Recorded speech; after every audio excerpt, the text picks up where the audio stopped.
Hal tersebut selaras dengan keterangan saksi Putri Chandrawati pada tanggal 12 Desember 2022 yang menyatakan bahwa saksi Ferdi Sambo memanggil saksi Ricky dengan menggunakan HT.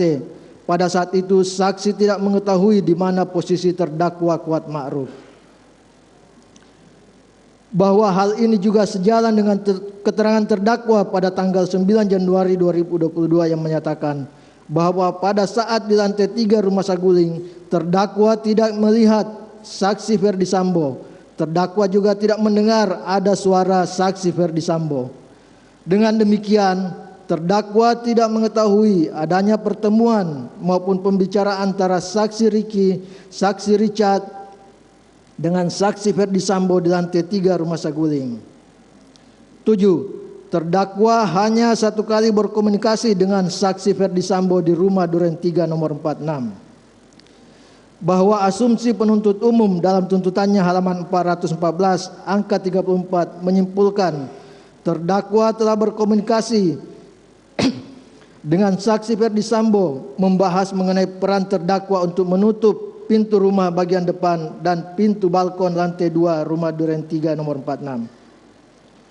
Bahwa tindakan terdakwa Kuat Ma'ruf menutup pintu rumah bagian depan dan pintu balkon sebagai tindakan spontan yang merupakan bagian dari pekerjaan terdakwa sebagai asisten rumah tangga. Tidak pernah ada instruksi khusus mengenai hal tersebut dari siapapun termasuk saksi Ferdi Sambo. Tidak ada saksi dan bukti yang menjadi fakta persidangan yang mendukung dalil penuntut umum yang mengaitkan kegiatan menutup pintu depan dan pintu balkon sebagai bagian dari perencanaan merampas nyawa korban.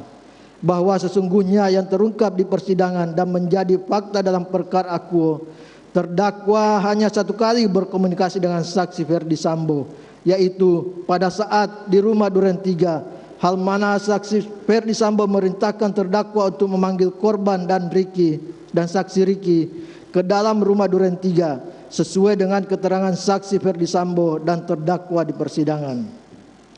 Bahwa saksi Ferdi Sambo bertemu dengan terdakwa di dapur dan memerintahkan untuk memanggil saksi Ricky dan korban.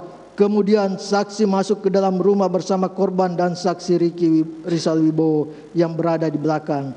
Dengan demikian, kesimpulan penuntut umum tidak sesuai dengan fakta yang terungkap di persidangan. 8. Terdakwa baru menerima arahan terkait skenario tembak-menembak saat berada di lantai 3 Biro Propos dari saksi Ferdi Sambo. Bahwa dalil penuntut umum dalam tuntutannya halaman 423 yang menyatakan terdakwa telah mengetahui adanya skenario tembak-menembak sejak awal berdasarkan kesaksian dari keterangan saksi Beni Ali yang menyatakan bahwa saksi Beni Ali telah melakukan interogasi awal sesaat setelah peristiwa di rumah Duren 3. Atas kesaksian tersebut, terdakwa telah membantah dalam persidangan bahwa dirinya tidak pernah diinterogasi oleh saksi Beni Ali di Duren 3. Bahwa terdakwa mendapatkan atau menerima perintah dari saksi Ferdi Sambo terkait skenario tembak-menembak pada saat terdakwa diperiksa di Paminal dan Propos Mabes Polri, sehingga cerita atau skenario tembak-menembak yang terjadi di Duren 3 terdakwa sama sekali tidak mengetahui sebelumnya. Bahwa keterangan tersebut bersesuaian dengan keterangan saksi Ricky, saksi Ferdi Sambo dan terdakwa. Oleh karena itu, kesaksian saksi Beni Ali yang menyatakan bahwa skenario tembak-menembak tersebut telah diceritakan sesuai sesaat setelah peristiwa di rumah Duren 3 sama sekali tidak benar dan tidak berdasar. 9. Terdakwa berangkat dari Magelang ke rumah saguling dan berangkat dari rumah saguling ke rumah Duren 3 atas permintaan dari saksi Ricky Rizal Wibowo. Dalil penuntut umum dalam tuntutannya halaman 404 angka 12, halaman 400 dan halaman 423 angka 30 menyampaikan terdakwa ikut mengantarkan saksi Putri Chandra dari Magelang ke Jakarta dan saksi Putri Chandrawati mengajak terdakwa untuk isolasi mandiri ke rumah duren 3. Bahwa terungkap di persidangan dan menjadi fakta hukum bahwa sekitar pagi hari terdakwa diminta oleh saksi Riki untuk bersiap-siap karena akan ikut serta rombongan berangkat ke Jakarta dan akan kembali pada hari yang sama. Bahwa dikarenakan rencana akan kembali ke Magelang, maka terdakwa tidak perlu menjalani tes PCR setibanya di Saguling. Bahwa sekitar sore hari terdakwa diminta oleh saksi Riki untuk ikut mengantar saksi Putri Chandrawati ke rumah duren 3 dan diinformasikan setelah mengantar ke rumah duren 3, terdakwa dan saksi Riki Rizal Wibowo akan kembali ke Magelang. Dengan demikian, kegiatan terdakwa ikut dalam rombongan dari Magelang ke Jakarta dan dari rumah Saguling ke rumah duren 346 terbukti hanya berdasarkan permintaan dari saksi Riki Rizal Wibowo tanpa mengetahui akan adanya peristiwa pembunuhan terhadap korban di rumah duren 346, sehingga asumsi penuntut umum tidak didasarkan pada fakta yang terungkap di persidangan. 10. Alasan terdakwa membawa pisau dapur semata-mata hanya untuk melindungi diri dan bukan untuk mempersiapkan pelaksanaan pembunuhan di rumah duren 3 nomor 46. Bahwa penuntut umum dalam tuntutannya halaman 405 yang menyatakan bahwa terdakwa terlibat dalam perencanaan pembunuhan terhadap korban dengan cara membawa pisau buah sejak dari Magelang sampai ke Jakarta adalah dalil yang keliru dan tidak berdasar. Bahwa terdakwa membawa pisau buah yang disimpan di dalam tasnya dari Magelang ke Jakarta adalah alamiah untuk menjaga diri karena telah terjadi perselisihan antara terdakwa dengan korban di Magelang sebagaimana keterangan saksi terdakwa di muka persidangan. Adalah fakta dalam persidangan bahwa pisau tersebut tidak dibawa terdakwa ke rumah duren 3 melainkan ada di dalam tas sling bag yang tersimpan di dalam mobil Lexus Nopol L1973SX mobil operasional Magelang yang ditinggal di rumah Saguling sebagaimana keterangan terdakwa. Hal ini bersesuaian dengan keterangan Hasan Romer, saksi Ridwan Soplanit dan saksi Rizky Rizal Wibowo. Saksi Hasan Romer bahwa pada saat saksi masuk setelah mendengar suara tembakan, saksi melihat terdakwa Kuat Ma'ruf tidak memegang pisau. Saksi Ridwan R. Soplanit bahwa saksi tidak menemukan barang bukti berupa pisau. Saksi Riki Rizal Wibowo bahwa saksi tidak memperhatikan apakah terdakwa Kuat Ma'ruf membawa tas di duren 3 maupun di Saguling. Sehingga dalil penuntut umum yang menyatakan terdakwa mempersiapkan pelaksanaan pembunuhan di rumah duren 3 tidak beralasan dan patut untuk ditolak. Sebagaimana hal tersebut sejalan dengan keterangan saksi Ferdi Sambo pada tanggal 7 Desember 2022 yang menyatakan bahwa setelah menghadap Kapolri, saksi menghadap ke Biro Provos karena baru saksi Richard yang diceritakan mengenai tembak-menembak sehingga dikhawatirkan tidak sinkron dan dengan terdakwa lainnya. Dari situ saksi meminta saksi Cuk Purwanto untuk mengumpulkan para terdakwa di pojok pemeriksaan provos.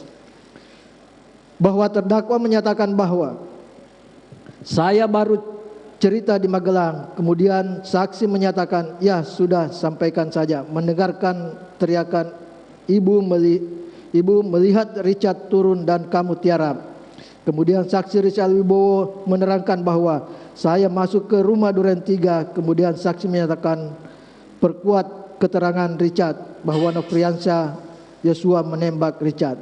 Sedangkan keterangan saksi Richard sudah sesuai di mana mendengar saksi Putri Chandrawati teriak dan memanggil korban, selanjutnya korban menembak saksi Richard. Kemudian dibalas tembakan bahwa oleh karena saksi tidak lama sehingga tidak dapat mengarang cerita dengan baik.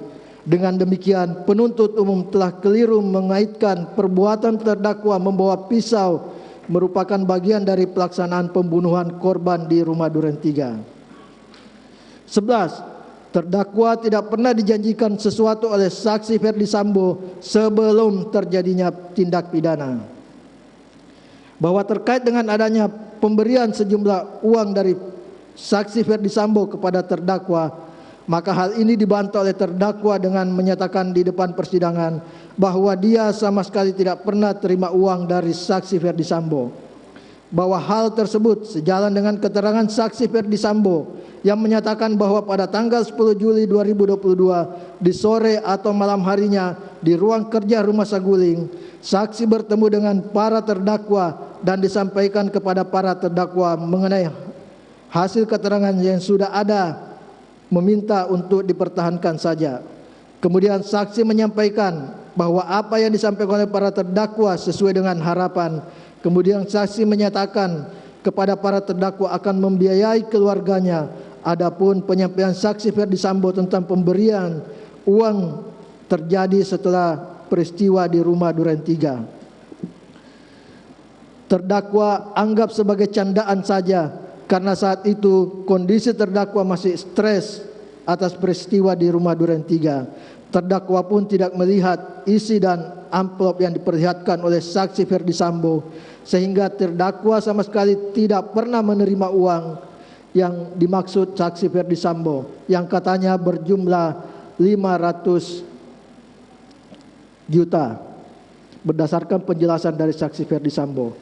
Bahwa adapun 1 unit handphone dengan merek iPhone 13 Pro Max, terdakwa mengakui menerimanya karena adanya kemungkinan handphone terdakwa akan disita oleh penyidik, bahwa terkait dengan pemberian uang tersebut dan handphone tidak pernah dijanjikan sebelumnya oleh saksi Ferdi Sambo. 12. Terdakwa tidak memiliki sifat yang manipulatif. Bahwa terbukti di persidangan ahli apsifor Dr. Anda Reni Kusumawardani MPSI menjelaskan bahwa terdakwa dalam memberikan keterangan bukanlah orang yang manipulatif, walaupun terdakwa memiliki intelijensia di bawah rata-rata dari terdakwa lain. Bahwa dari hasil pemeriksaan ahli apsifor menerangkan memang pernah terjadi kebohongan dan itu telah diakui, kemudian direvisi, dan kemudian saksi ahli mengukur kredibilitas keterangan terdakwa. Jadi kesimpulannya sebenarnya karena kepatuhan yang sangat tinggi dan ada satu situasi yang tidak tahu-menahu, berada di dalam satu tempat dalam situasi yang seperti itu, sehingga berada di tempat yang keliru pada saat itu. Ahli menerangkan bahwa seluruh keterangan terdakwa tidak ada indikasi manipulatif. Bahwa dalil penuntut umum yang merujuk kepada keterangan hasil tes poligraf di mana terdakwa disimpulkan berbohong, khususnya terkait pertanyaan mengenai apakah saksi Ferdi Sambo menembak korban yang kemudian menjadi bukti adanya keterlibatan terdakwa dalam perencanaan pembunuhan korban, sungguh tidak beralasan. Karena alangkah naifnya di dalam proses hukum untuk membuktikan bersalah atau tidaknya seorang terdakwa didasarkan pada hasil tes poligraf. Bahwa terungkap di dalam persidangan bahwa pelaksanaan tes poligraf ternyata tidak sesuai dengan Perkap nomor 10 tahun 2009. Adapun dalil penuntut umum yang menggunakan argumentasi kata dapat dalam ketentuan pasal 13 angka 2 huruf E sungguh tidak berdasar, karena di dalam ketentuan pasal 13 angka 2 huruf D sudah sangat jelas bahwa kondisi terperiksa yang akan dilakukan tes poligraf harus dalam keadaan sehat jasmani dan rohani serta tidak dalam keadaan tertekan, sehingga untuk memastikan keadaan tersebut tentunya harus memerlukan ahli di bidang kesehatan dan psikologi. Hal yang perlu kami tegaskan bahwa penuntut umum sangat menggelikan dikarenakan hanya menggunakan keterangan dari ahli apsifor yang menguntungkan dalil penuntut umum, sedangkan keterangan yang tidak menguntungkan dibantah oleh penuntut umum. Seharusnya jika ingin menggunakan keterangan ahli apsifor, maka penuntut umum seyogyanya mengakui seluruh keterangan dari ahli apsifor. Oleh karena itu, mohon Yang Mulia Majelis Hakim menolak dalil penuntut umum tersebut. Dilanjutkan Yang Mulia.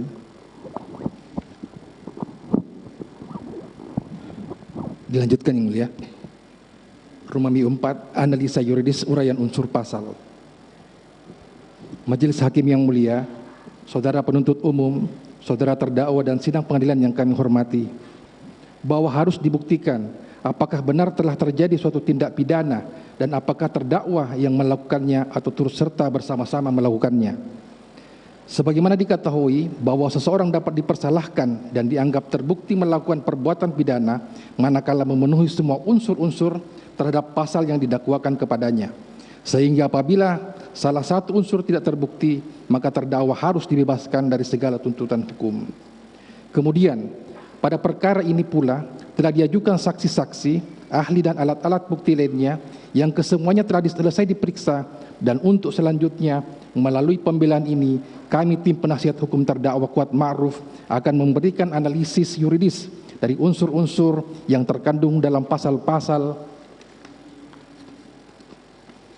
yang didakwakan kepada terdakwa, yang dihubungkan dengan fakta-fakta dan keadaan-keadaan yang terungkap sepanjang pemeriksaan perkara ini di depan persidangan pengadilan.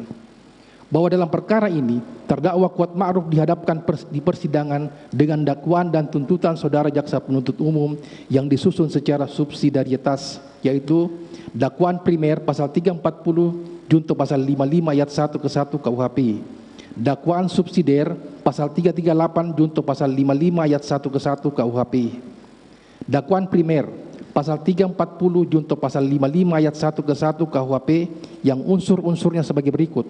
1. Barang siapa. 2. Sengaja dengan rencana terlebih dahulu merampas nyawa orang lain. 3.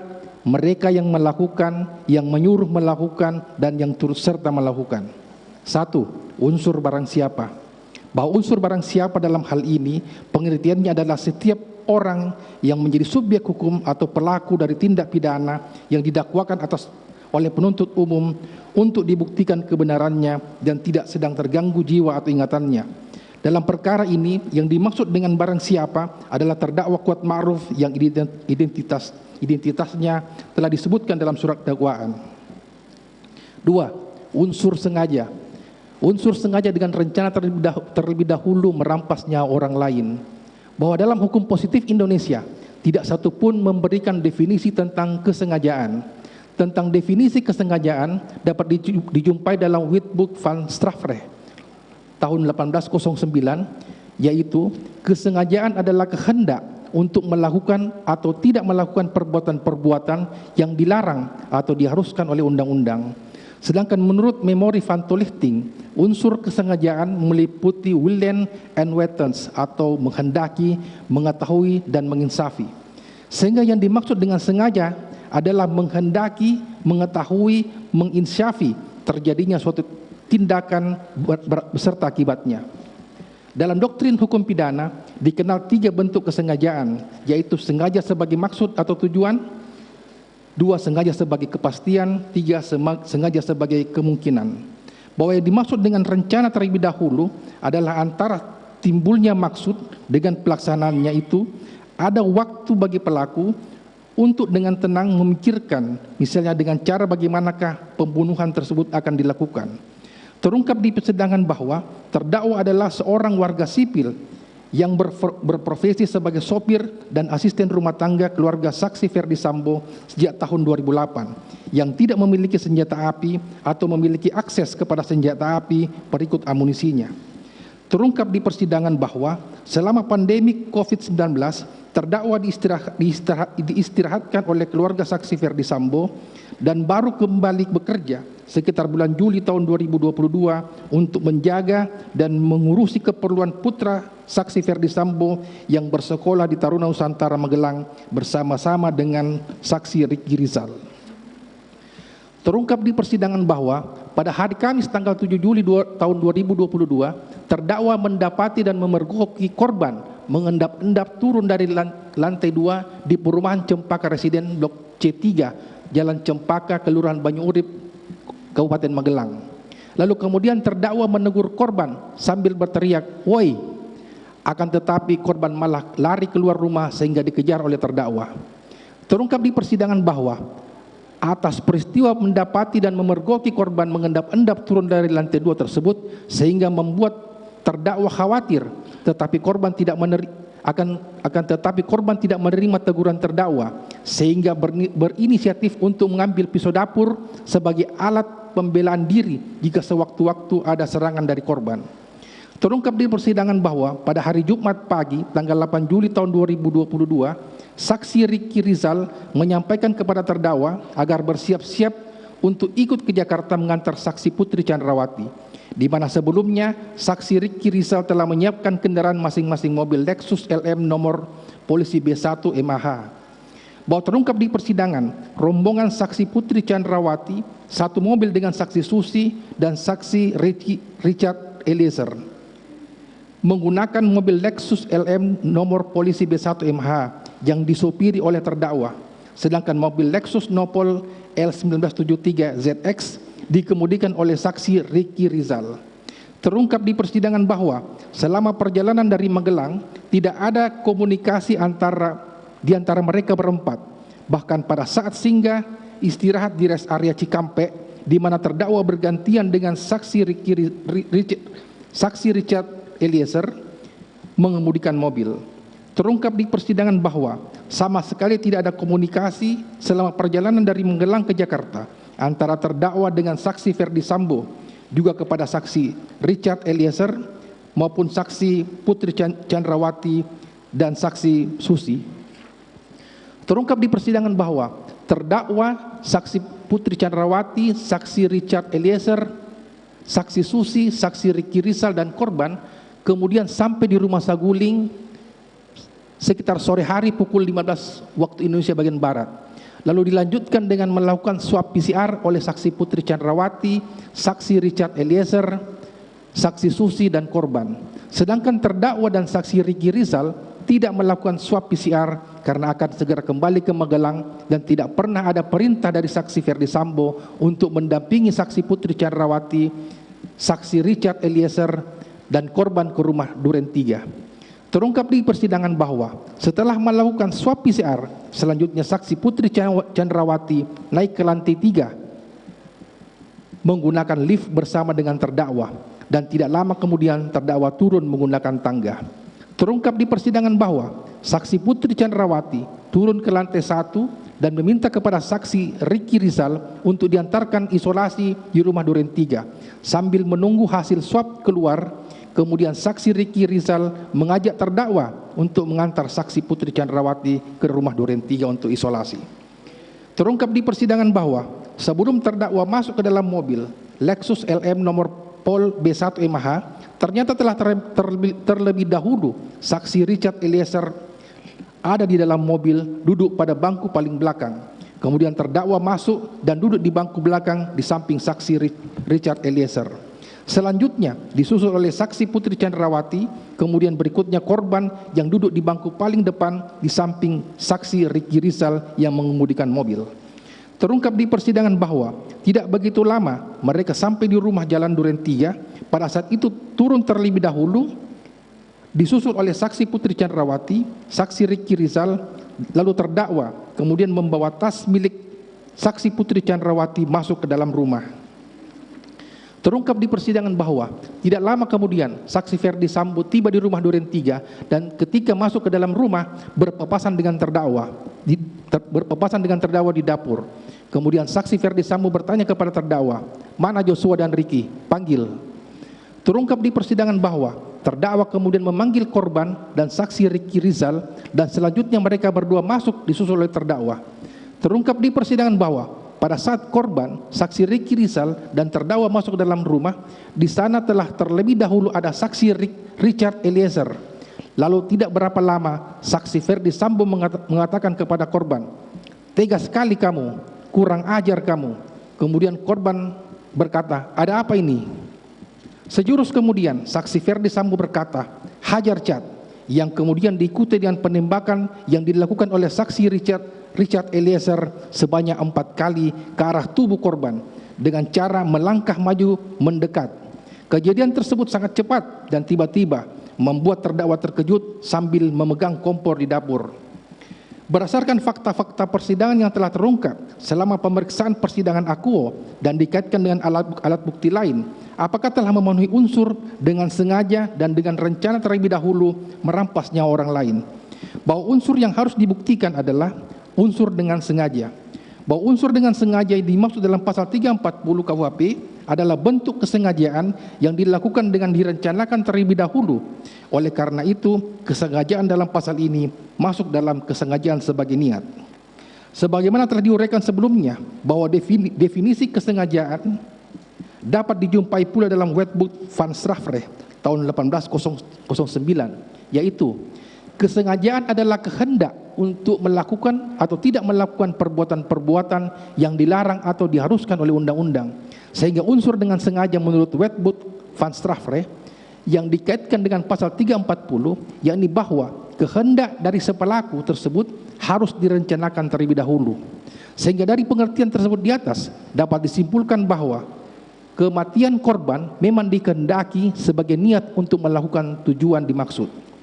Dalam hal ajaran hukum pidana dikenal sebagai bentuk dari kesengajaan, yaitu sengaja sebagai maksud, sengaja sebagai kepastian, sengaja sebagai kemungkinan. Fakta yang terungkap sepanjang pemeriksaan perkara akuo, ternyata tidak ditemukan adanya niat sebagai kehendak terdakwa untuk membunuh korban dan atau mengetahui adanya perencanaan eksekusi penembakan di rumah Duren 3, terlebih lagi dengan menggunakan senjata api. Niat sebagai kehendak haruslah pula bersesuaian dengan penyebab kematian atau cause of death. Sebab niat sebagai kehendak diwujudkan dengan tindakan nyata. Tidak satupun saksi yang menerangkan di persidangan bahwa terdakwa yang melakukan penembakan terhadap korban yang menyebabkan hilangnya nyawa korban. Bahwa secara tegas dan jelas diakui di depan persidangan oleh saksi Richard Eliezer bahwa dirinya lah yang menembak korban dengan menggunakan senjata api laras pendek merek Glock 17 nomor seri MPY 851. Fakta tersebut di atas bersesuaian dengan kesimpulan dua hasil visum masing-masing nomor R82 dan seterusnya tanggal 14 Juli tahun 2022 yang dibuat dan ditandatangani oleh Dr. Farah P. Karau SPFM dan Dr. Asri M. Pralebda SPFM, keduanya dokter spesialis forensik dan mediko legal pada Rumah Sakit Bayangkara tingkat 1 Pusdokes Polri. Dan kesimpulan hasil ekshumasi pemeriksaan luar jenazah korban yang dilakukan di ruang pemulasaran jenazah Rumah Sakit Umum Daerah Sungai Bahar, Kabupaten Muara Jambi, sebagaimana tertuang dalam surat keterangan ahli nomor 060 dan seterusnya bertanggal 27 Juli 2002 yang ditandatangani oleh Profesor Dr. Agus Purwadianto dan kawan-kawan, di mana kedua hasil pemeriksaan tersebut berkesimpulan bahwa penyebab kematian korban adalah karena 1. Kekerasan senjata api, 2. Luka tembak masuk pada kepala bagian belakang sisi kiri, 3. Luka tembak masuk pada dada sisi kanan. Kesimpulan penyebab kematian ini ditegaskan lagi oleh ahli Dr. Farah